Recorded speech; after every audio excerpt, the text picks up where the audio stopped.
Car manufacturers are displaying their new products at the North American International Auto Show in Detroit this week, coming off the second best sales year in history. Many auto experts are predicting a drop in sales in 2002, and they also say sales may drop by more than 2 million. Ford is expected to announce major cutbacks this week. Automakers say they hope to buck the predictions and keep Americans buying.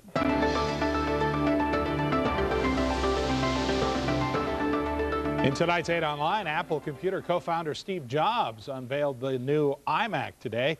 The big debut took place at the Mac World Expo in San Francisco. There it is. The new iMac has a flat screen that swivels up to 180 degrees. The entire computer is contained in that small base. It took Jobs and his staff 2 years to create the new computer. It'll cost about $1,300. The technology industry is abuzz with talk about new trends for 2002. Companies are working to make portable devices that perform more functions. For example, this handheld device also functions as a cell phone. It connects you to the internet. Soon you may be able to send instant messages on the device. These two men put it to use on their drive to Las Vegas for the Consumer Electronics Show, which opens tomorrow morning. We're going to have two people in the car driving 2,200 miles. Things need to be small and they need to be entertaining and/or keep us in touch. Consumers can also expect more security products like this device, which allows you to keep track of your children using a computer.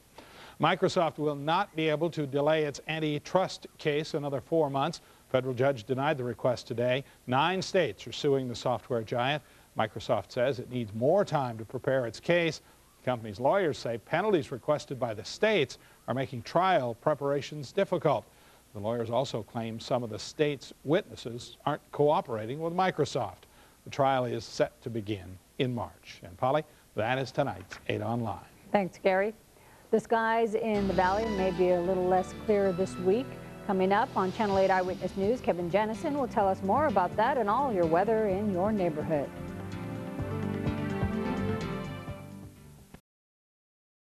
Neighborhood Weather is sponsored by Carina Corporation. We build the homes you see in your dreams.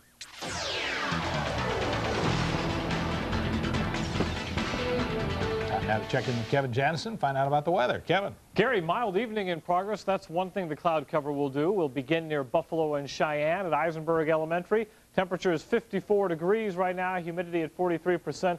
No wind. That's the northwest part of town up there. In beautiful downtown Henderson, completely across the valley, 52 and still no wind. Don't see a whole lot of wind this week. Near Flamingo and Boulder Highway, it's 53 with a 1 mile-per-hour breeze. And up in Pioche, eastern parts of Lincoln County at the new school, it's 51 degrees. Pretty warm up there. It's 56 near Eastern and Charleston, 53 in Green Valley. Summerlin also coming in at 53, and it's 52 near Windmill and Paradise. 44 on the mountain, 48 in Sandy Valley. Searchlight is at 54 degrees, and Overton checks in at a cooler 43. Around the west today, how about some of these highs warming up somewhat? Phoenix hit 72, 50 in Cedar City. Denver hit the big 60, and downtown LA all the way up to 76 degrees. Around the country, it has been a very snowy day in the northeast. In fact, all of that stuff with the cold air pushing over the Great Lakes. There was some pretty good snow in upstate New York, and then it wasn't too shabby, too, along the coast. Finally beginning to taper off somewhat, and they should be able to get the airports back on schedule, too. In the Pacific Northwest, yet another batch of rain, and some of the rain showers pretty heavy along the Oregon and Washington coast.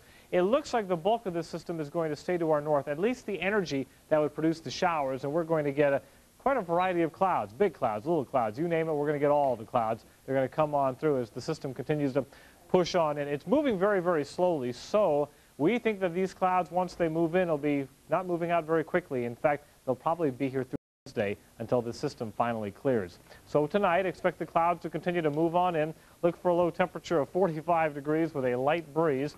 Then tomorrow, we'll call it mostly cloudy. We still think we'll get a few breaks in the clouds. Should still be mild, though, about 10 degrees plus above average. 65, the expected high.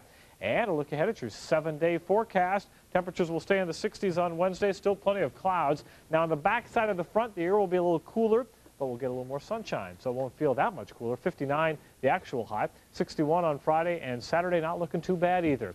In fact, that whole 7-day period, not looking too shabby. Of course, you can keep up with all your neighborhood weather online, KLASTV.com, or Gary, you know, 118. You can call me, exactly. 24 hours a day. Kevin's up all the time now answering your calls. Absolutely. We're trying to keep you busy. Just don't ask him a follow-up question. That makes sense. Dave is here, and how are the Rebels doing now? You know, the second game in a row now. They've actually started fairly well. They're almost at halftime in Colorado Springs. We'll give you an update on how they're doing so far. We'll also visit with the Lady Rebels, who are back home after a very big win Sunday at New Mexico. They're now 13-1. And we'll update you on the status of Big League Weekend at Cashman Field. Sports is next here on Channel 8.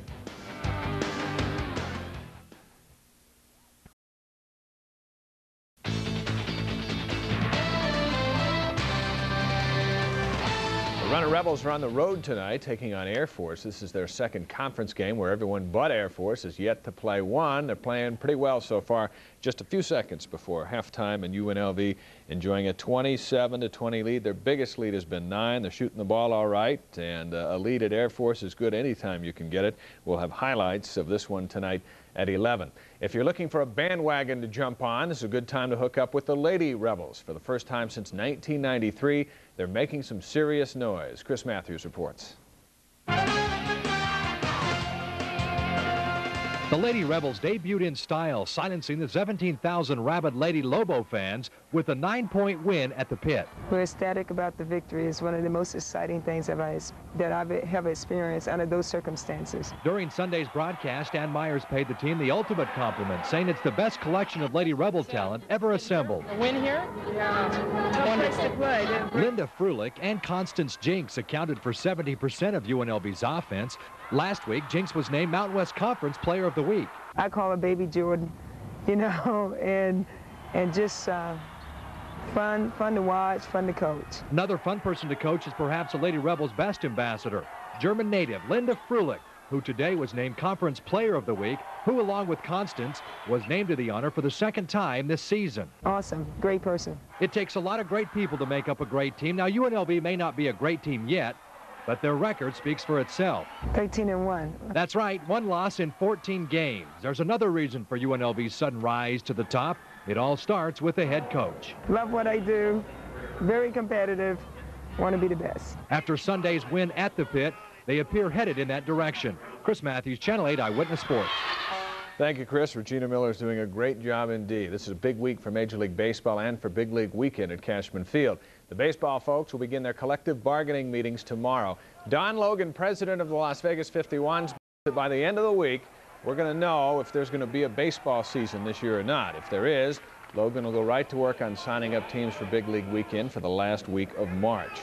Logan says there's plenty of interested teams wanting to come here, but before anyone will commit, they want to see how things play out this week on the bargaining table. Hard to believe after such a great World Series that baseball might actually end, but they've done a lot of dumb things before. Boy, I know. So we'll see what happens this week. Somebody's got to fix that. Yeah. Thanks, Dave. Just ahead on Channel 8 Eyewitness News, we'll introduce you to a movie star skating his way to the top.